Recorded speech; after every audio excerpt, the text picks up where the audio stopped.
Espace TV, les grandes gueules, tout sur les dessus de l'actu.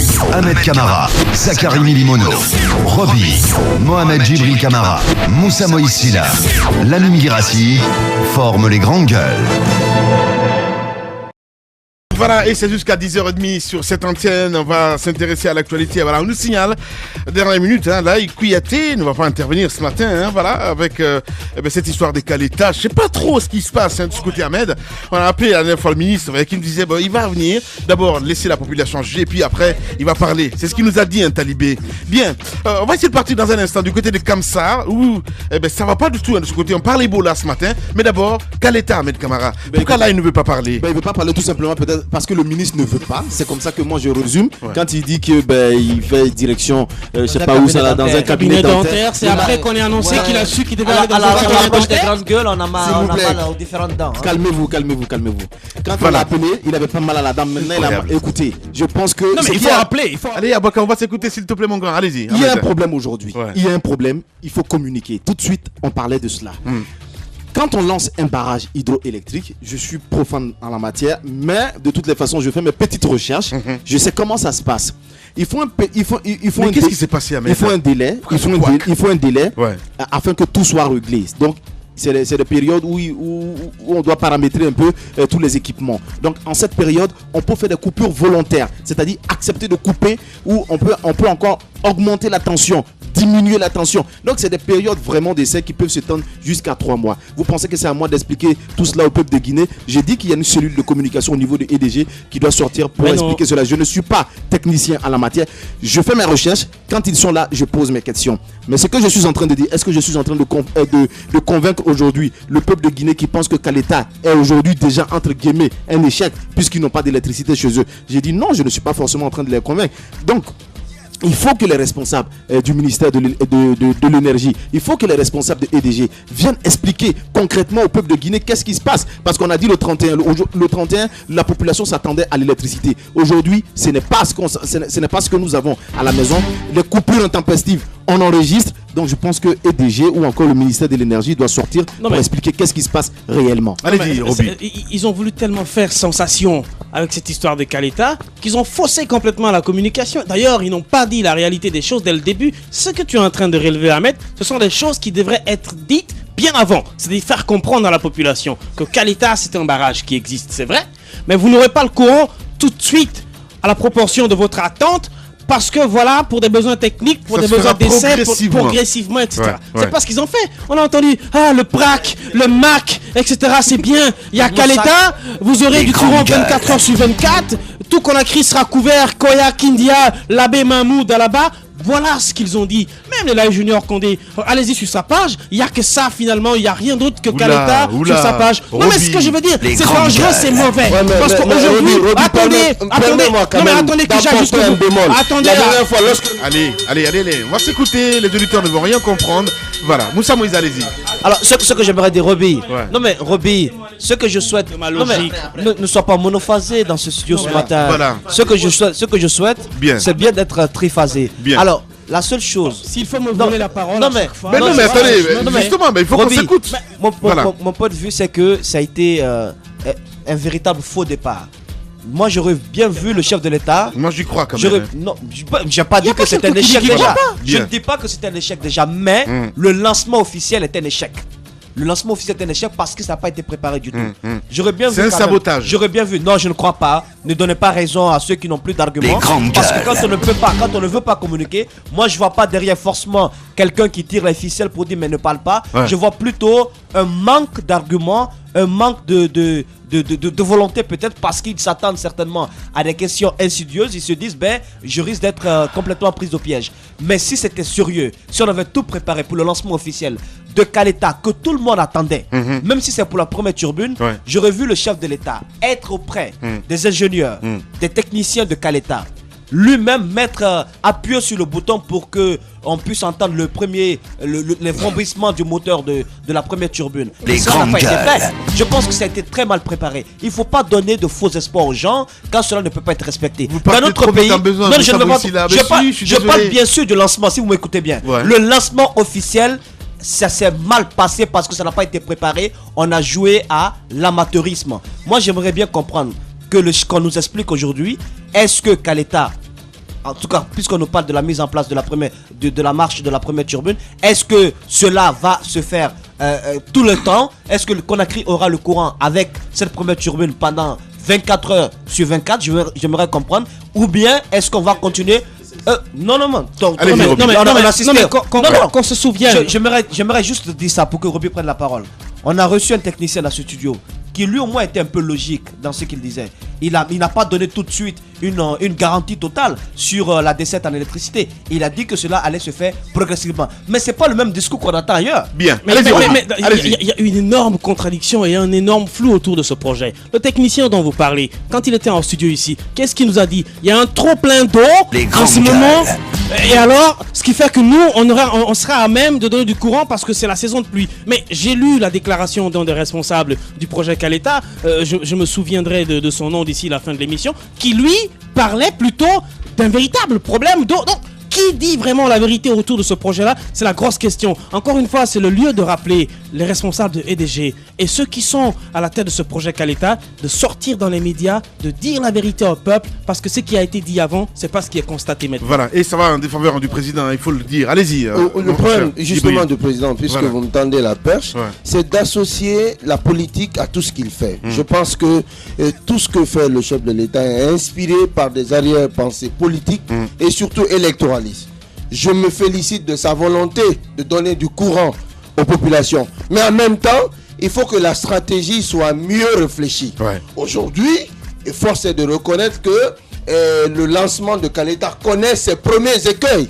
Parce qu'il y a des coupures, Ahmed le rappelait tantôt, il y a des coupures intempestives. Je pense qu'il faut dire la vérité à la population. Dire à la population, attendez, vous aurez le courant, mais je ne vais pas vous mentir, je ne vais pas vous tromper, vous aurez le courant, mais l'amélioration de la desserte se fera progressivement. Donc, mais en clair, le silence du ministre en dit long, quelque part. Mais forcément, la communication a été mal réfléchie, certainement pour des raisons politiques, parce que Kaleta est lancé en période, en année électorale, et ce n'est pas pour rien, effectivement, que on ne va pas s'amuser à dire attention, vous aurez certes le courant, mais ça ne va pas être tout de suite ou systématiquement un courant de qualité. Attendez, vous allez devoir attendre quelques mois avant que la desserte s'améliore. On ne va pas s'amuser avec de tels discours. On a besoin de ratisser large. Nous sommes en année électorale et il ne faut pas s'encombrer de tels discours. C'est ce qui explique le fait qu'on ne nous ait pas dit dès le départ que l'amélioration ne sera pas systématique. Sacré coup pour le président Tamba. Oui, il faut le dire comme ça, mais un homme disait que le travail du politicien, il se résume à faire de fausses promesses et ensuite à les faire oublier en faisant d'autres. On nous a promis de l'énergie. Ça n'a pas marché. Non, il ne faut pas dire ça n'a pas marché. Non. Un lancement. Il y a un projet qui est là. On a promis un lancement triomphant, Lamine Guirassi. Est-ce que ça l'a été? Je pense qu'il faut avoir le courage de faire cette observation. Il faut dire, peut-être la date qui a été annoncée, ça n'a pas été respecté pour Lamine, on nous a promis un courant, on nous a promis un courant le 31 mai. Je vous apprends que moi j'ai passé toute la journée sans courant et dans la soirée, lorsqu'il est venu, il est ensuite reparti. C'est quand même une observation à faire. J'étais à Conakry, pas en bourse, j'étais quand même dans un quartier où on pouvait en avoir. Bien. Je vais vous dire une chose, le mensonge en politique ne porte pas de fruits. C'est trop dire ça. Non, rien. C'est trop dire. Je suis désolé, mais attendez. Je vous dis. Je comprends très bien que tu sois ce Guinéen lambda dans le parti. Je vous dis, Lamine. Je ne crois que ce que je vois. Je comprends très bien ce que tu veux dire. Lamine. Mais allez dans ce sens-là, mon cher ami. Lamine. Si tu écoutais la suite, tu comprendrais ce que je suis en train de dire. Je comprends très bien ce que tu veux dire. Tu vas comprendre précisément ce que je suis en train de dire. Nous sommes dans un moment où on a besoin de communication. Bien. Malheureusement, l'équipe gouvernementale, à mon avis, n'a pas assez cette expertise-là. Sinon, une petite minute suffirait à expliquer aux Guinéens ce qui est en train d'être fait. C'est simple. Mais ça ne fonctionne pas. Il Allez-y, qu'on nous dise. Allez-y, Abakadialo. Non, je pense qu'il y a deux constats à faire. Parce qu'on ne peut pas tomber tout de suite dans un triomphalisme BA, parce que le constat est là, les autres l'ont rappelé avant moi, ça ressemble à un faux départ. Il y a ça tâtonne, ça cafouille, ça bafouille. Il n'y a pas d'électricité, il n'y a pas de courant. Comme on s'y attendait dans nos ménages, dans les foyers. Il y a ces coupures intempestives auxquelles nous assistons encore. Il aurait fallu une communication mieux ajustée pour expliquer tout cela. Mais je pense que l'autre constat, et c'est quand même indéniable, qu'il y a eu de l'investissement. Ça coûtait plus de 500 millions de dollars américains. Aujourd'hui, c'est la première turbine qui a été mise en service. Et je pense qu'il faut pas aller trop vite en besoin. Attendons que les 2 autres turbines soient lancées. Non mais attendez quand même. On dit qu'à l'État c'est 3 turbines. C'est une turbine de 80 MW qui a été lancée. Je pense que c'est ça pour que ça soit. Vous avez parlé récemment de déperdition dans le cadre du transport du courant électrique à cause de la défectuosité des moyens de transport. Non mais c'est extrêmement important. Il faut tenir compte de tous ces éléments, de tous ces facteurs. Attendons que toutes les 3 turbines soient lancées. Attendons que K-Énergie aussi soit lancée. Je pense qu'il y a une volonté, il y a de l'investissement. C'est une réalité qu'on ne peut pas nier. Attendons que tout cela soit fait. Les choses vont s'améliorer progressivement d'ici le mois d'octobre. Je pense qu'on ne peut pas nier cela. Voilà, allez-y. Vous êtes des Guinéens quand même, les gars. Arrêtez, on est des Guinéens, c'est vrai, mais c'est pas pour autant qu'on va pas dire ce qu'on constate. Quand une dame. Parce que vous allez trop vite en besoin. Voilà, ce qui est atteint d'une maladie. Arrêtez, quand une bonne femme. Rejetez tout, systématiquement. Je rejette rien, je parle de la réalité, c'est le terrain qui parle. Lorsqu'une dame part pour la cuisine. Dites-moi que c'est pas Jean-Marc Telliano qui est le studio. C'est tout un processus. On me parle ici de déperdition. On va rappeler que le projet de réaménagement de la ligne de transport, ça ne date pas de maintenant. Ça date depuis Papa Coly. On nous a construit ici. Non mais non, attendez, que je vous explique. Ça date d'avant Papa Coly. Mais non. La réalité, à son temps, on a construit quand même des entrées couchées un peu partout dans les rues de Conakry ici. Pour dire qu'on allait mettre des transports là-dedans. Mais je vous rappelle que maintenant, les cages à transport sont devenues des cages à... Le développement va en se raturant. Roby, on va l'écouter s'il te plaît, Abaka Diallo. Allez-y. Les cages à transport sont devenues des cages à moutons. Il n'y a aucun transport là-dedans. La ligne de transport, il y a eu de l'argent qui a été débloqué pour ça. On n'a pas vu de ligne de transport. On savait que Caleta serait lancé le 31. Pourquoi ne pas corriger le transport avant? On nous a dit que Caleta sera lancé le 31 et que vous n'aurez pas le courant 24 heures sur 24, mais vous aurez un maximum de courant. Tout Conakry sera couvert. C'est la même chose. Il y a des quartiers qui n'ont pas encore reçu de courant. Il y a des quartiers qui n'ont pas vu Caleta. Moi, chez moi, le courant vient comme d'habitude. Je ne sens pas Caleta. Je ne vois pas d'amélioration. C'est ça la réalité. La réalité de la communication et ce qui se passe sur le terrain, c'est tout à fait opposé. Voilà, Talibé doit parler, c'est important. Voilà, allez, on se fait une pause et puis on va revenir dans un instant. On s'intéresse à l'intérieur du pays, comme ça. On va partir du côté de Bokeh, de l'Abbé, pardon. Voilà, là de ce côté aussi, on nous signale des choses. Allez, commissaire Kassé aussi s'apprête à intervenir dans la deuxième partie de l'émission. On se fait une pause et on revient dans un instant. Benedi Record, en collaboration avec Adafo Media, présente le plus gros concert dancehall avant les vacances 2015. Singleton, la machine du dancehall, vous invite à découvrir son nouvel album, Le Travail Paye, le 7 juin 2015 à 14h sur l'esplanade du Palais du Peuple.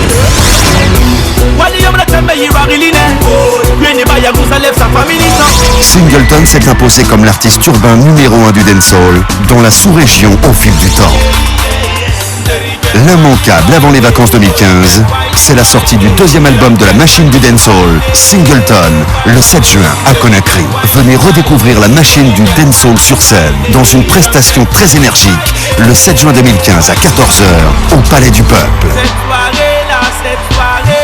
Un événement Benedi Record, le record du spectacle, en collaboration avec Adafo Media. Le futur, vivons-le ensemble.